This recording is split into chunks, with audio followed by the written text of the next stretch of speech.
My mom excluded my kids from her party while spoiling my brothers, so I served the sweetest revenge with a viral celebration. "Mom, I don't understand," I said, staring at the empty seats where my kids should have been sitting at my mother's birthday celebration in her New Jersey home. "You specifically told me this was a grown-ups-only party." The confusion in my voice turned to disbelief as my brother Michael walked in with his wife and their 3 children, all dressed up and carrying perfectly wrapped presents. My mother's face lit up at their arrival, and she rushed to embrace her grandchildren. "Grammy!" they squealed in delight, while my heart sank, thinking of my own children, Emma and Lucas, who were at home with a babysitter because I'd respected my mother's wishes. "Oh, Carmela," my mother said, noticing my expression. "Michael's kids are different. They're special.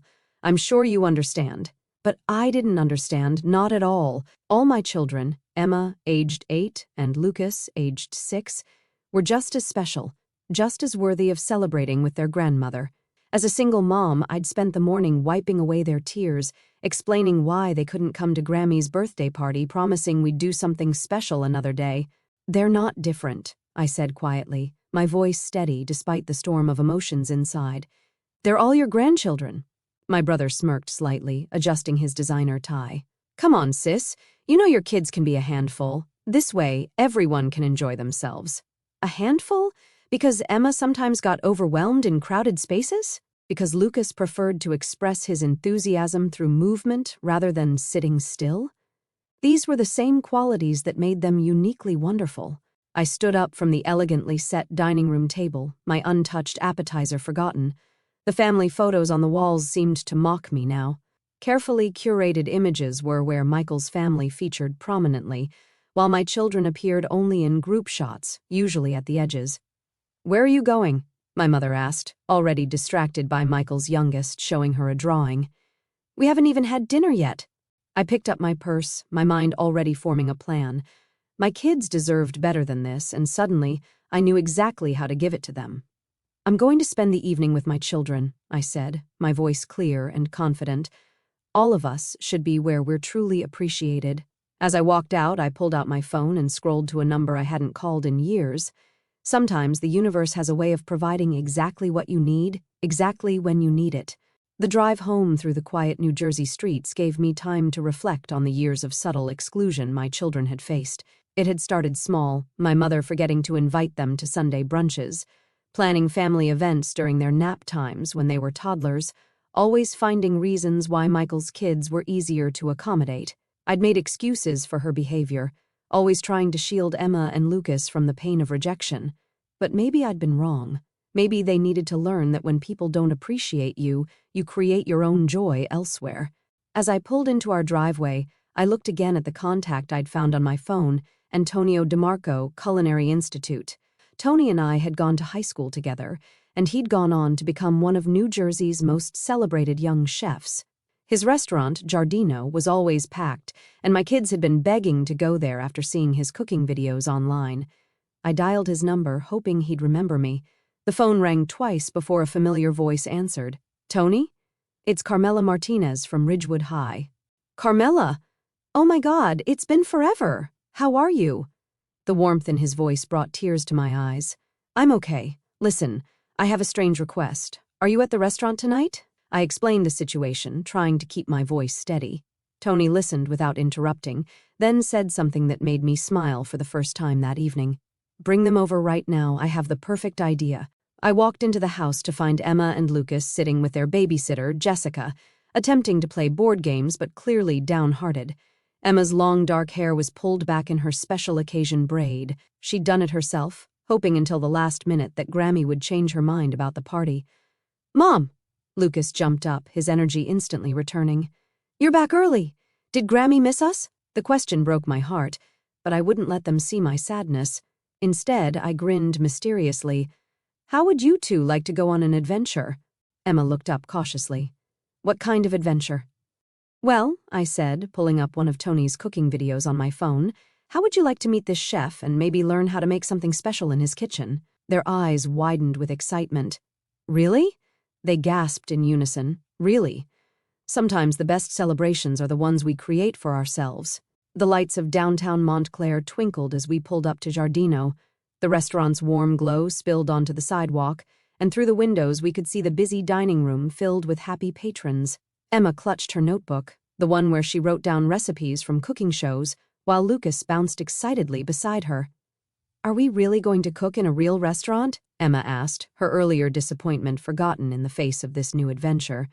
"That's the plan, sweetheart," I said, smoothing her carefully braided hair. "And you know what? You're already dressed perfectly for a special evening." Tony was waiting at the door, his chef's whites crisp and clean despite the dinner rush. His face broke into a huge smile when he saw us. "The Martinez family! Come in, come in!" He knelt down to Emma and Lucas's level. "I hear you two are interested in cooking." Lucas nodded enthusiastically. "I can make scrambled eggs all by myself. And I've been learning about herbs," Emma added shyly, showing him her notebook. "I have a little garden on our windowsill." Tony's eyes lit up as he flipped through Emma's careful notes. "This is impressive. You know, I started just like you, growing herbs in my mom's kitchen when I was about your age." He led us through the bustling dining room to a special table with a view of the open kitchen. The aromas of fresh herbs and sautéing garlic filled the air, and I watched my children's faces glow with wonder as they took in the orchestrated chaos of a professional kitchen. "First," Tony announced, "we'll have a proper dinner. Then, if you're interested, I thought we might create something special for dessert." He winked at the kids. "I could use some expert help with my famous tiramisu." "Can we really help?" Emma asked, her eyes wide. "Of course. I'll even give you special chef's aprons," Tony said. He glanced at me with understanding. Every great chef needs to start somewhere, and my kitchen welcomes all kinds of special talent. The emphasis he placed on special was different from my mother's. Where she used it to exclude, Tony used it to celebrate what made each person unique. I watched as a server brought fresh-baked focaccia to our table, the herbs on top matching the ones Emma grew at home. "I took the liberty of planning a tasting menu," Tony said. "Everything child-friendly but sophisticated. No dumbed-down kids' meals here. In my kitchen, we respect all our chefs, no matter their age." Looking at my children's excited faces, I felt the last traces of hurt from earlier beginning to fade. Sometimes, rejection just redirects you to where you were meant to be all along. The tasting menu was a parade of delights that made us forget all about my mother's party. Each dish came with a story from Tony about its origin, and he encouraged the kids to guess the ingredients. Lucas correctly identified the sage in the butternut squash ravioli, while Emma impressed everyone by detecting the subtle hint of rosemary in the roasted chicken. "You have quite the sophisticated palate," Tony told Emma, who beamed with pride. "Would you like to see how we make our herb blend?" As we finished our main course, Tony brought out 2 pristine white chef's aprons, each embroidered with Giardino Junior Chef in gold thread. The kids' eyes lit up as he helped them put them on, carefully rolling up the sleeves to fit their small arms. "Now," Tony announced, leading us into the kitchen, "who's ready to make some magic?" The kitchen was a wonderland of stainless steel and organized chaos. Staff members smiled warmly at the children, and Tony introduced them properly. "Everyone, meet our special guest chefs for the evening. Emma here is our herb expert, and Lucas is our enthusiast in training." "Welcome to the brigade," called out several chefs, using proper kitchen terminology that made the kids stand taller with pride.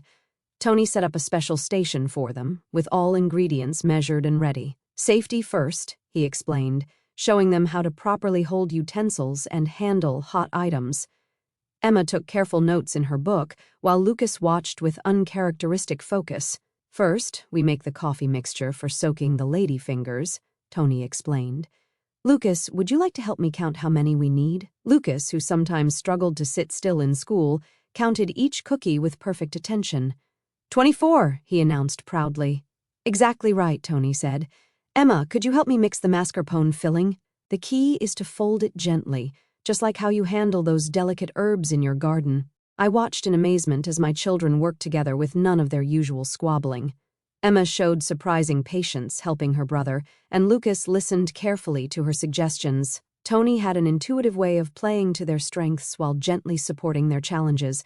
"Mom," Emma called out, "take a picture of us mixing." I snapped several photos of them working, their faces focused and joyful. Without thinking, I posted one to my social media with the caption, "My amazing young chefs creating magic at Giardino. Thank you, Chef Tony, for making this night unforgettable." Almost immediately, likes and comments started pouring in. My phone buzzed with a text from my cousin Sophia, who was at my mother's party. "OMG, is that Chef DeMarco? The kids look so happy. Things are pretty tense here. You definitely chose the better celebration." "Mom, look!" Lucas called out, carefully piping a mascarpone cream rosette just as Tony had demonstrated. "I did it! Perfect technique," Tony praised. "You know, I teach weekend cooking classes for kids, and we could really use that piping skill." I watched my children flourish under his kindness and acceptance, realizing that sometimes the family you need isn't always the family you're born into. As we assembled our tiramisu, the restaurant's social media manager, Maria, asked if she could take some photos for their Instagram.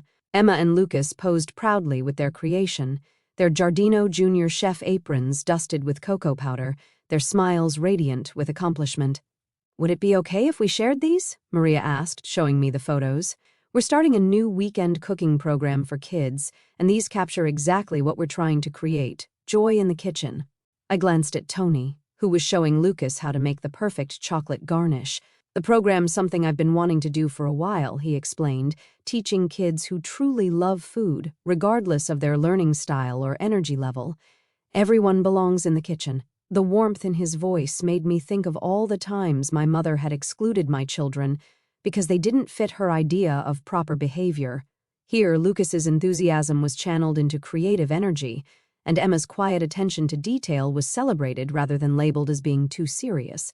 "Of course, you can share the photos," I said to Maria, "and tell me more about this cooking program." While the tiramisu chilled, Tony gave the kids a tour of the herb garden on the restaurant's rooftop terrace. The New Jersey skyline twinkled behind them as Emma excitedly identified different plants, while Lucas carefully smelled each herb, declaring which dishes they would enhance. My phone kept buzzing with notifications. The photos were spreading through our community social networks, drawing attention not just to Giardino's upcoming program, but to the bigger question of inclusion. Comments poured in from other parents of children who didn't quite fit the traditional mold. "This is amazing! My son would love this. He can't sit still in regular classes but comes alive in the kitchen." Finally, a program that celebrates different learning styles. "Is there a waiting list?" Even some of my mother's friends were commenting, their subtle messages clear. Wonderful to see children being appreciated for their unique gifts. Some people could learn from this. Tony joined me as I read through the responses.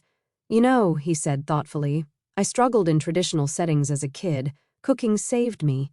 It gave me a place where my creativity and energy were assets, not problems. That's what I want to create here."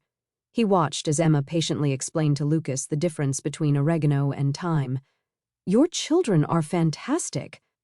Emma has such a sophisticated understanding of flavors, and Lucas's enthusiasm is exactly what a kitchen needs.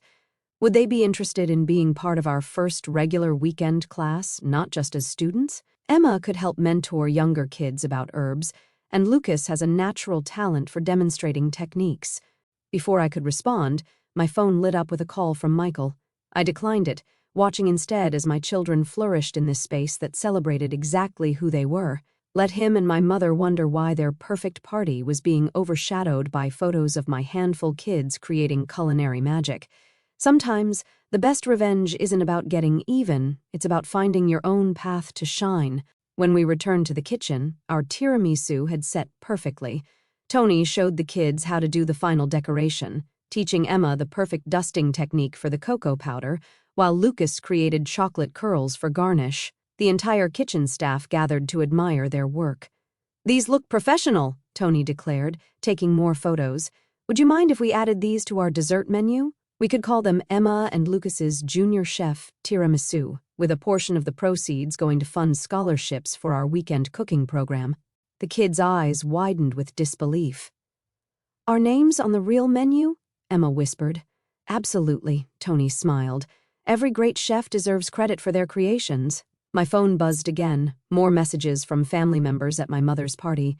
My Aunt Diana had written, "Just saw the photos.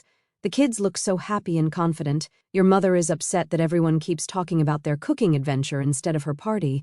Maybe this will teach her something about inclusion." Another message popped up from my cousin James. "Michael's kids are throwing tantrums because they want to be cooking at the fancy restaurant too. Karma is real, haha." I put my phone away, choosing instead to focus on the moment. The kitchen staff had arranged a special tasting of the kids' tiramisu, complete with a mini judges panel that offered professional feedback. Lucas beamed as they praised his chocolate work, while Emma glowed when they commented on her perfect layering technique. "You know," Tony said quietly as we watched them, "I'm starting a charity foundation to make our cooking programs accessible to all kids.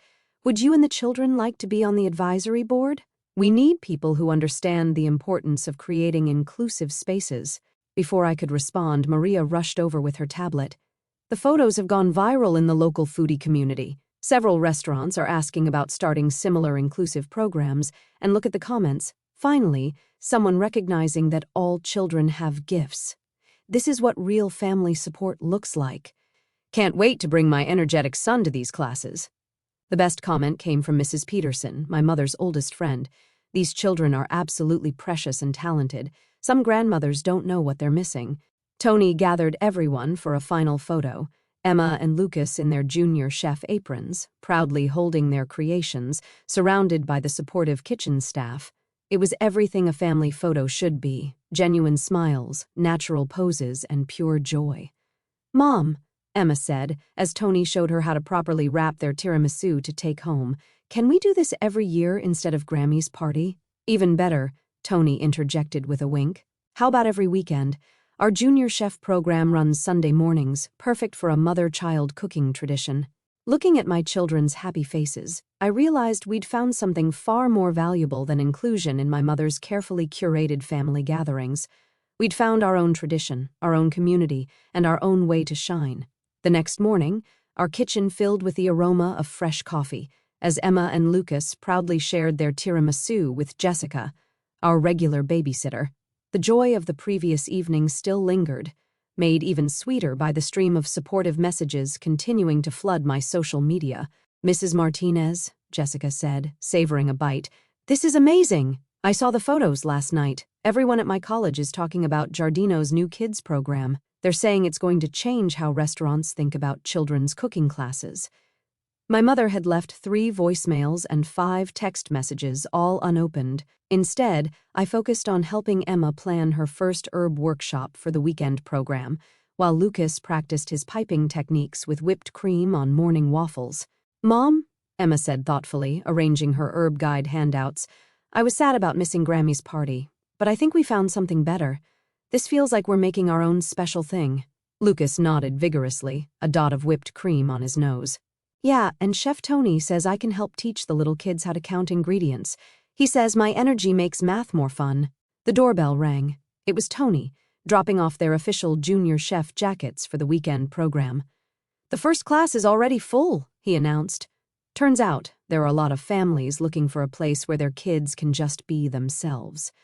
As I watched my children try on their jackets, posing for yet another photo that would undoubtedly make its way through our community, I realized that sometimes life's sweetest moments come from creating your own celebrations rather than fighting for a place at someone else's table.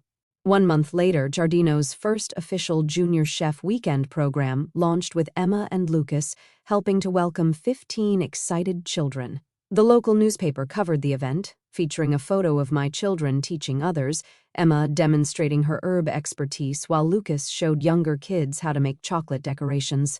My mother finally stopped calling after I sent her a copy of the newspaper article with a simple note, "We found where we belong." Michael's wife reached out separately, asking if their kids could join the program. I directed her to the website, like any other parent, no special treatment needed. The kitchen became our Sunday tradition. Each weekend, Emma expanded her herb garden knowledge, eventually starting a small business selling herb-growing kits to other aspiring young chefs. Lucas discovered that his boundless energy made him a natural entertainer, and his cooking demonstration videos on Giardino's social media gained a devoted following. Tony and I worked together to expand the program to other restaurants in New Jersey, creating a network of inclusive spaces where all children could discover their culinary talents. The waiting list grew longer each week, but we made sure to reserve spots for kids who, like mine, needed a place to shine in their own way. "You know what, Mom?" Emma said one Sunday as we prepared for another class. "I don't feel sad about Grammy's parties anymore. We made something better." Lucas looked up from his chocolate piping. Yeah, and we get to share it with everyone. That's the thing about exclusion. Sometimes it leads you exactly where you were meant to be all along.